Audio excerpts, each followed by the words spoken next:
Should say that. Good morning, Boker Tov. Boker Tov. Okay, so with a prayer and a blessing for good news around the world, from California to Tel Aviv, from Yerushalayim to Mequon, Wisconsin, Hashem should give us protection and safety and security. Okay, we are currently in chapter, it's letter number 7 in Iggeres Hakodesh, and we're discussing a very, very enjoyable topic, understanding the relationship it has with the world, understanding our soul, understanding and not just the relationship with our soul and God, but the oneness. And we're currently on page 222. Just to recap the last few lines, we're discussing that Hashem's revelation, Hashem himself to reveal in the world, is not possible with the essence of God. The essence of God, while it's 100% present here, as we spoke about the metaphor of, for example, radio waves, they could be 1,000% present, but they're completely disconnected from the place they're in, where they're filling up. So, for an example, you can have a room filled with radio waves, with tremendous amount of information on those waves, but unfortunately, or practically speaking, there's no connection with the people in the room on those waves because there's absolutely no common connection. So therefore, the radio waves can be here. Our ears can't hear it. Our eyes can't see it. Our hands can't touch it. We can't smell it. There's no connection to us, but it's here. So in one level, in one way, God's essence fills the world in his deepest essence, but we can't see it. That's why it's called Hakodesh Baruch Hu. He's Hakodesh, he's separate, but Baruch Hu is drawn down into the world. What does come into the world in a way that can relate to us and give us life and give us sustenance and help us function and gets affected by our experiences? It's the ray of light, so to speak, or the ray that shines off of God's name. So you have Hashem. Hashem's name is an expression or a disconnect to a certain extent, because a name and the person is connected. It's still not the person at all. As a matter of fact, the person doesn't need a name unless you're around somebody else. If no one else is around, you can go very well your entire life without using your name. You'll be fine. So the name is not really part of you. It's really part of someone else. But that name is still too big to come down to this world. So you have what's called the ray, Ziv. It says, Niskav Shmei Levadai. His name is above, can't come down to this world. What comes down? A ray of light off of God's name. And that ray of light is still too big to come down to this world. So it has what's called Tzimtzumim, contractions, Hishtalshlus coming down, Ilava Alul, Memutza, all different levels that it has till it finally comes and arrives in this world, and it's here. And it gives us life, and it makes our blood pump, and it makes the trees grow, and it makes the world exist, and it makes the solar system function, and it makes everything in the world function. It's a level of godliness that is concealed and blocked and covered and transmitted layer to layer until it finally comes into this world in a relatable way to us. But it's still, its essence is still the oneness of God, that part can't be seen. The part we relate to is the very external, very, let's say, watered down version, even though it's not watered down. It's just limited how much we can experience. That's what we were saying before. But then we added at one point that this level of light, you see, God in his essence, Hu U'Shmo Yachad. He is one, his name is one, it can't be divided, it can't be fragmented, it can't be explained, Chachma, Bina, Das, nothing. When you come down to this world, the level of godliness could be not just revealed, but it's revealed in a way which it could be divided up. That there could be 613 channels or avenues how this level of godliness comes down into the world. So Hashem's light, after it finally makes it here, is divided into 613. And we started explaining at the end of the last classes that these 613 really manifests itself in three ways. God's light comes down into the world in 613 sort of levels or paths of drawing down.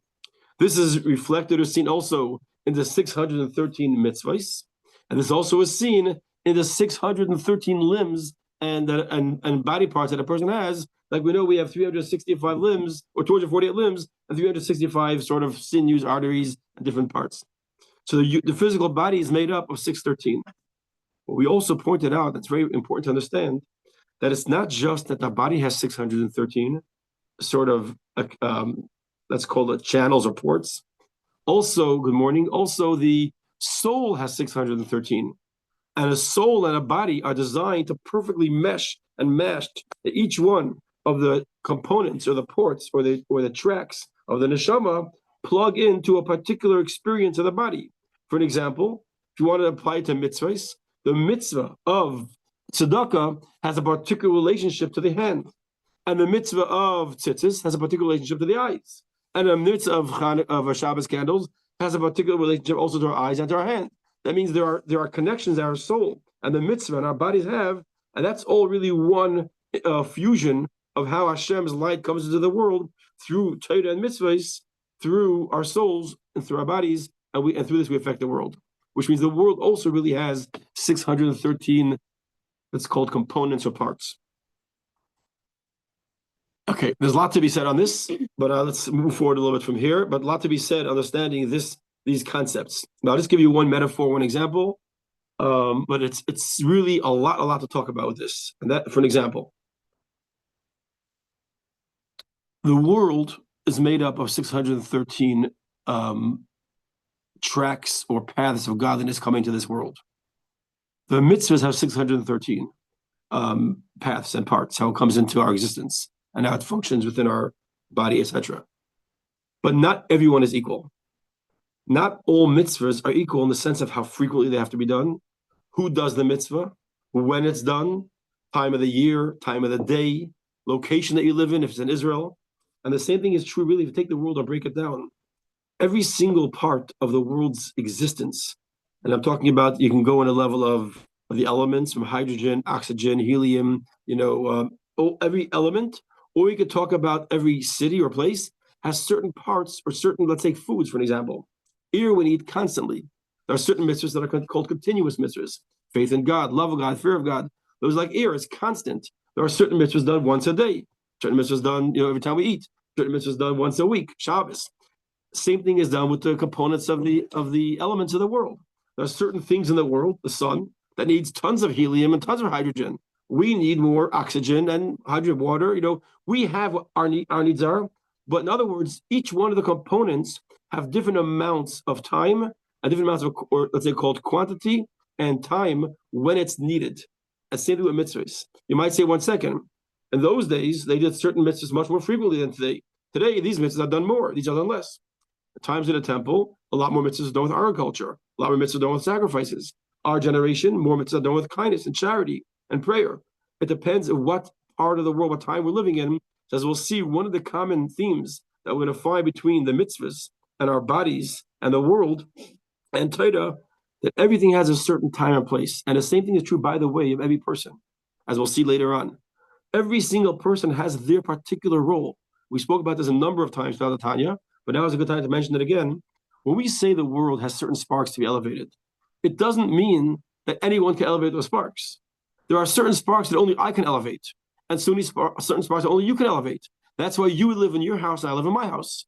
That's why you earn the money you make, I earn the money I make or don't make, because it has to be based on my particular responsibility. Or so you travel to another country. Or Hashem makes it you travel to a country, your flight has a stopover, or you end up moving here for 5 years and live here for 10 years. Why is that? Because there are sparks in every place to elevate at certain times. There are certain experiences, certain people you have to encounter. And it's a phenomenal depth. And what happens suddenly is everything has a purpose and a meaning. And suddenly, instead of being random, famously, I once heard someone years ago explain this. He says, if we truly believe this, when two Jews would have a fight or an argument over business and money, and the rabbi would rule, okay, you get 100,000 and you don't. Instead of one guy saying the rabbi's a cheat, the rabbi doesn't understand the case, he was paid off, all the complaints you can give, you say, oh, that's fascinating. I thought I was supposed to elevate that money. I guess he's supposed to elevate the money. Meaning, you see it in a whole different light. It's not like, what does it mean the Torah says this? Because it was not your responsibility to elevate this. That's why you had this house and now you sold it. You had this car and now you're done with it. Because you did what you had to do and now move on. Or it wasn't your job to elevate this. That's why you didn't end up buying that house or buying that car or going on that trip. There was no purpose for you, which is why, by the way, we don't make a bracha on non-kosher food. Make a bracha is when we have to elevate something.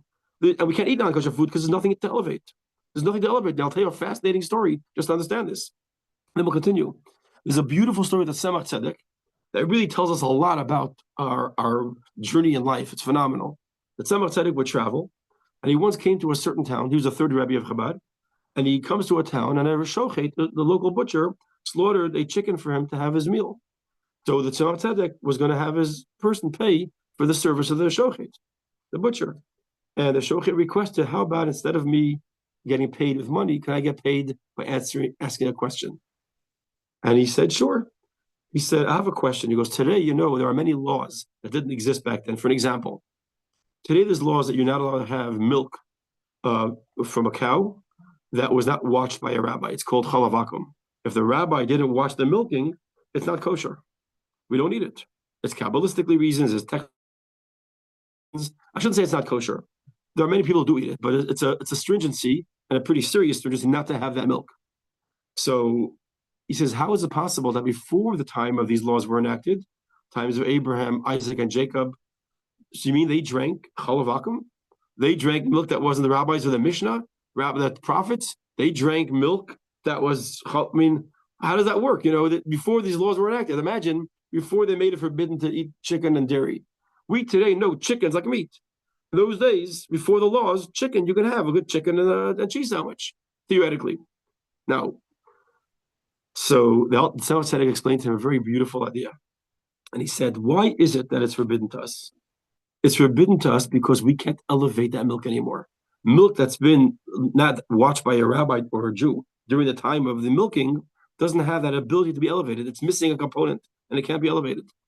But in the olden days, and therefore it's forbidden to us to eat, we can't elevate it, we have no benefit from it. But in the olden days, they had much greater souls and they were able to elevate even that milk. And therefore, back in the day when the souls were greater, they can elevate that milk. It wasn't forbidden because you could actually go and do the job of elevating it by making a blessing on it. But today, our souls aren't as great as those souls. We can't elevate it. Therefore, us, it's forbidden. In other words, suddenly it changes the whole story. It's not that it's forbidden because it's bad. It's not bad. I just don't have any purpose in my life to eat it because I can't elevate that milk. Therefore, it's forbidden to me. In the old days, they could elevate it. Therefore, it's permitted. Very simple. Okay. Now we're going to go through an idea like follows. Every single thing in the world that's broken down into many, many parts, like 613, the key to remember is only 613 down here. Describe the light that came from God's name, all light that was coming down through processes. When it gets here, it's expressed in 613. If you go to the source, it's all one. What does that mean? Take a seed for an example. A seed from an apple tree. A seed from an apple tree, you don't look at the apple, the seed, even with the most powerful magnifying glass and go, wow, I see teeny tiny apples and I see little branches, I see little leaves, I see little worms. You don't see that. Why not? Because in this core, there's nothing there except the seed. But the truth is, everything's included there. But at that point, it's the absolute state of unity. The potential is all there. As you know, scientifically, we could break down and look at the molecular level, etc. But what's seen there is none of the fruit and none of the branches, none of the leaves. It's all in a state of unity. That's how Hashem's light comes into this world. So we're going to understand that in the level of Torah, the level of the world, and the level of our bodies. Our bodies are the easiest. It starts from a seed, because it's very easy to understand how the entire body, but 613, originates in a tiny cell. But let's take it for an example, the creation of the world. It says that God said 10 utterances to create the world.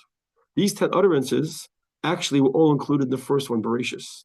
And the first utterance, God said, included everything, really in the first base. So really, in the first nucleus, everything was there. It says that the first day, God really created everything. And in the 6 days, Hashem unpacked it, so to speak, unpacked it into a visible, observable state. But the initial creation really was a second of all creation. Hashem expounded in 6 days and brought it out into levels like the 10 Commandments. All the 10 Commandments really are included in the first 2 commandments, which are included in the first word, Anechi, which is really included in the Aleph. So really, everything has a nucleus how it starts. But let's go back. You remember how we discussed creation of the world. We said creation of the world has 10 utterances, but every single thing comes from that, which means when you see an apple or an orange or a rock or a goat, it all comes from those 10 utterances, but they aren't mentioned there. We don't find anywhere a goat or an orange or an apple mentioned in creation. That's because it's hinted to in all sorts of, we said, gematrias, numerical value matches, letter exchanges, letter transformations, all the processes. In other words, within the original statements was really included every single piece of creation, but only came out in the process of letters and taking all these expressions and unpacking them. This is what we want to say now. Every single thing we see in the world, with all its multiplicity and all its fragmentation, know that its core is all one. In its source, it's all Hashem. It's all one thing. So while in our observable reality, it all has and billions and trillions of different expressions in halacha, in existence, in space, and it's so cool about science is that you can go super looking outwards to the giant and see how big the universe is, or you can go super tiny and see how much the universe of a cell of a really cool how Hashem made the world. You could zoom out or zoom in, but the bottom line is on both levels there are millions and billions of parts. All that comes from the same what's it called? Bereshis bara Elokim. In the beginning, God created heavens and earth. It's all included there. And the same thing is in Torah. Torah we have today, literally millions of laws. You might think it's an exaggeration. We have 613 commandments. Trust me, there are millions and millions of laws. Take any single thing from today. For example, the law of you shall not work on Shabbos, right?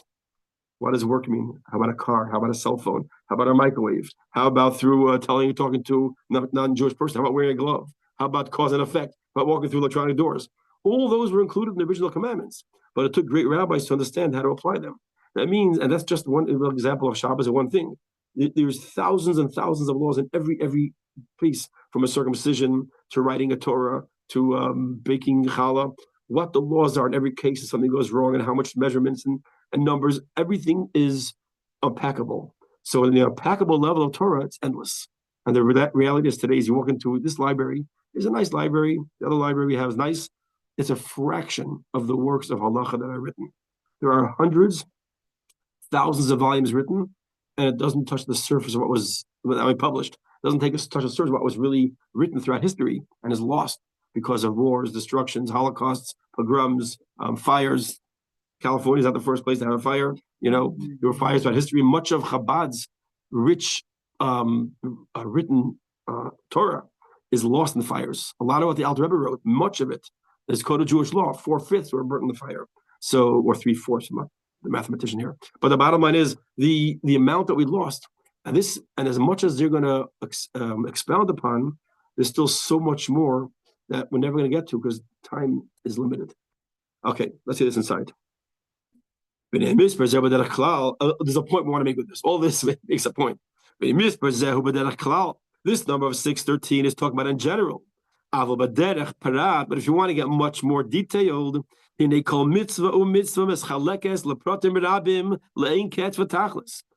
single mitzvah can be broken down into many subcategories, sub-halachas, with no limit. Literally, it's not an exaggeration to say that it's infinite. I remember listening to a class of Rabbi Dr. Eddie Reichman. I was talking about very complicated cases today in all sorts of genetic issues. And if one mother carries someone else's child, surrogate moms, all different technicalities, how a baby could be born, and how do you establish who the mother is, and if the baby is Jewish, etc. He says everything is in the Gemara if you just know how to understand it. And different cases the Gemara bring down, which is odd. And you look at it today, they were telling us how to apply certain laws. And he was giving examples of, it's not my field at all. But it's fascinating how every single case that comes up today is addressed in the Talmud. And the Talmud is addressed in the Chumash. It's just meaning, but it's all starting from one point, the Ten Commandments, and earlier. He says, so it breaks down into all different, infinite details. The hein, and those are gufei halaches protiyes. Those are the detailed laws. Shebekal mitzvah she'ein lehem misbar. To every single mitzvah, as you know, the mitzvah is infinite. You take a mitzvah of a little bit esrog. You take a mitzvah of matzah on Pesach, the shofar. Literally, there are books and books written on one detail, on one law, on the matzah, on the cup of wine, on the take a mitzvah. You got books on it. Yeah. As King Solomon writes in Shir HaShirim. Shir HaShirim, as you know, is a phenomenal metaphor he wrote about God and the Jewish people. Of course, many people misunderstand it to be a love story. God forbid. It's King Solomon in his brilliance. He wrote metaphors, and the metaphor of the relationship between God and the Jewish people is a metaphor we use as a husband and wife. And he says there, Shishim Heimo Malchus. He says that the king has 60 queens And we know it's explained in the Talmud that 60 queens refers to Hein Samach Mesechtois Chulu, refers to the Talmud, the 60 volumes of the Talmud. The Talmud originally was a 60-volume set. The Alma is ein mispar, and young maidens without a number, infinite number of young women at his bidding. And again, it doesn't mean literally young women. It means the halachis, the infinite number of halachis, laws. He says, so when it says, and this is a known concept, that when it says the queens, it means the volumes of Talmud. When it says the young maidens, it means the number of Jewish laws. He says it's the God has infinite amount of Jewish law, law. It's infinite amount of law. This is all that Ratzon, that what comes down. We said that comes as drawn down to the world. This process that we spoke about earlier. This is through that comes down from the 613 comes to be infinite number. That's how it is in Torah. This was Adam. The same thing is true when it comes to the souls of man. We're going to go through a fascinating discussion. We had it in the very beginning of Tanya in chapter 2. We'll come back to it now. In chapter 2, we spoke about the global soul of man that was created within Adam Rishon, and before that was called the we call Adam Kadmon, but there's a word for it in English. I forget the word for it. But the bottom line is it's the original soul of man that's made up of 613 parts. What? Primordial? Yeah. Yes. Thank you. So the 630 parts of the soul, we explained there in the beginning of Tanya, a fascinating idea. Adam's soul was made up of 613 parts. These 613 parts refer to 613 parts of his body.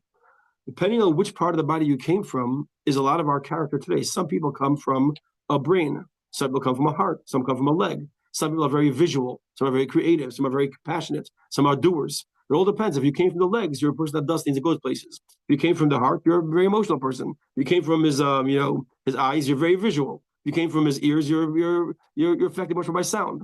Every person has the components of them, both on a physical and material experience, and also spiritually, what type of character you are, depending what part of Adam's soul you came from. But the bottom line is, we explained there that Adam's soul had 613 parts. But just to explain it originally, Adam was supposed to be the father in his original form before the sin of Jewish people, only Jewish people.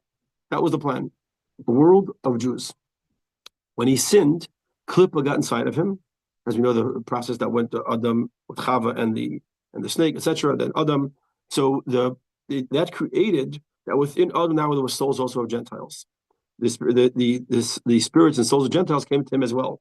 So he became the father of all of mankind. So who was it passed down to become the father of Jews again? It had to come down to someone else. Because Adam's job was, because of the sin, it was a fail. And it was a planned fail, as explained in Chassidus. It was intentional. That was the plan. There should be Jews and Gentiles. But that God originally set it up. He should live in the Garden of Eden. There should only be Jewish people in the world. And everyone would have a soul. Everyone would be Jewish. It wouldn't be only Jewish people. Everyone would be Jewish. It's a difference. I mean, it's two different ways to say it. Everyone would be Jewish. And then it was passed down to Jacob.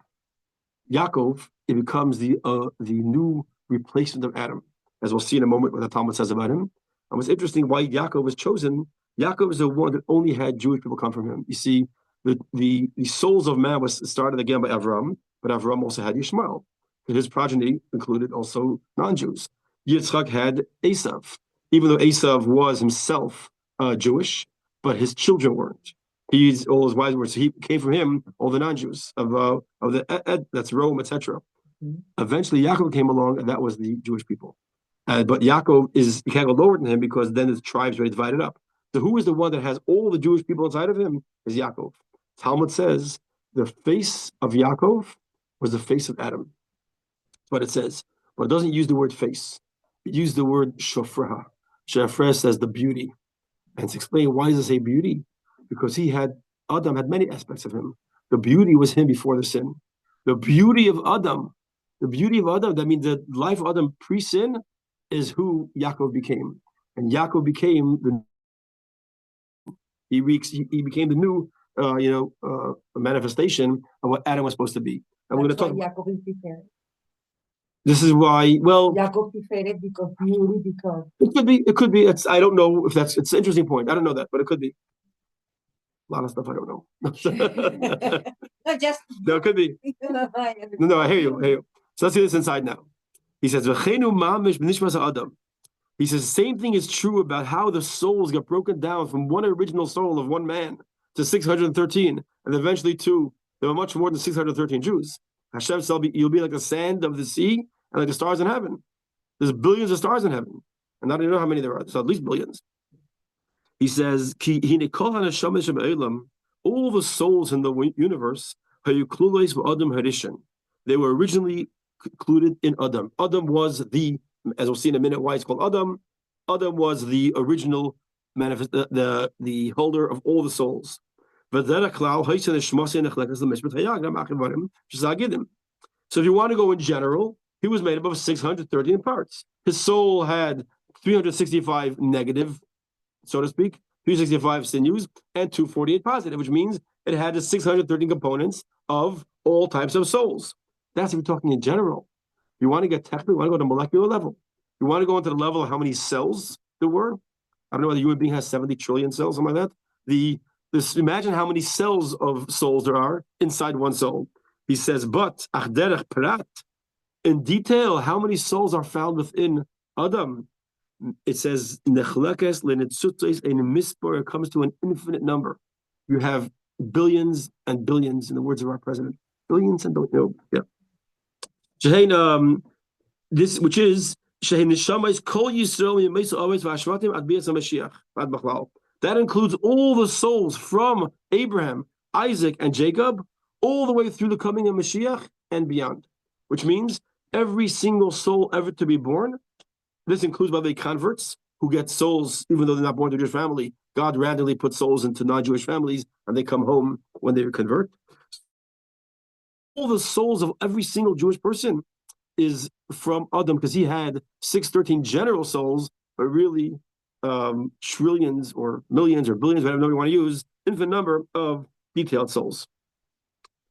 Because when Mashiach comes, we'll finally see the fruition when it says, like it says, the number of Jewish people will be like the sands of the sea, which means like the seashore. They can't be measured, they can't be counted by Rev because there's too many. Okay. So the original abundance of souls starts by Adam. He says, we have to get to Yaakov. Why? Because this whole chapter is about Yaakov. We're asking, what does it mean when it said Yaakov is Kel Elyon? Now we're going to see what it means. Here comes the answer. The Yaakov, the beauty, meaning the face of Yaakov. But here is referring, usually when we talk about Shafred Yaakov, we just say the face of Yaakov is like the face of Adam. That's translated all over when we discuss it in Chassidus. But when we want to get technical, we actually call the beauty of Yaakov, because here we're focusing not just the face, but the beauty that was there. The beauty of Yaakov was the same as the beauty of Adam Rishon. Why? He fixed it. Adam Rishon, so to speak, messed up, and because of him, came out to him all these non-Jewish people, which is not bad, but it's not the souls of the Jews. From Yaakov came out just the Jewish people. All of his children, like it says, it's called Mitase Shlema. His bed was complete, which means all his children are righteous. He created a new generation that was all souls of holiness. And therefore, Yaakov also had all the souls of the Jewish people. Yaakov had all the souls, which is, by the way, the Rebbe speaks about it in a number of places. Why a tzaddik of our generation is called a nasi? Why is it throughout history a tzaddik is called a nasi? Because it says we have in the first chapter of Tanya that the nasi, the leader of every generation, is like every soul is a body part. It's the brain. The brain includes the entire body inside of it. Every part of the body is included in the brain. There's one brain for every generation. And that brain is the one that all function of the Jewish people happen through him. And that's why he's called, Nasi stands for 4 words. Nitzutzai, a spark, shell of Yaakov Avinu, Yaakov our father. Every Nasi is that spark. Every Nasi carries within him all the souls of his generation. So that's why it's the idea why isn't it called the Tzutzai of Yitzchak Avinu or of Avraham Avinu? Because Dafka Yaakov souls of the Jews in him, and the same thing as a Nasi carries every single soul of every Jewish person. He can come to a Rebbe for a bracha and for guidance. Why? Because he in his soul is included our soul. Just like in the brain is included the function of every limb in the body, including the knees, etc., etc. So you see like this, that Yaakov Avinu also was concluded from all the souls of the Jewish people from the beginning of time to the end of time. But he had another quality. He was a Markava. Whenever we say Markava in Chassidus, we refer to Markava literally means like the tank, Israeli tank is called a Merkava. Why is it called the Merkava? However the pronunciation is, the emphasis. The Merkava or Makava means a chariot. A chariot has a unique nature to it. It has no mind of its own. It goes where the horse and rider takes it. The chariot never comes to a left or right turn and says, should I go with the guy? Should I go left? You're completely given over. The bittul is 100% wherever you go, I go, which means my entire life and existence and function is guided by God. I am a chariot to God.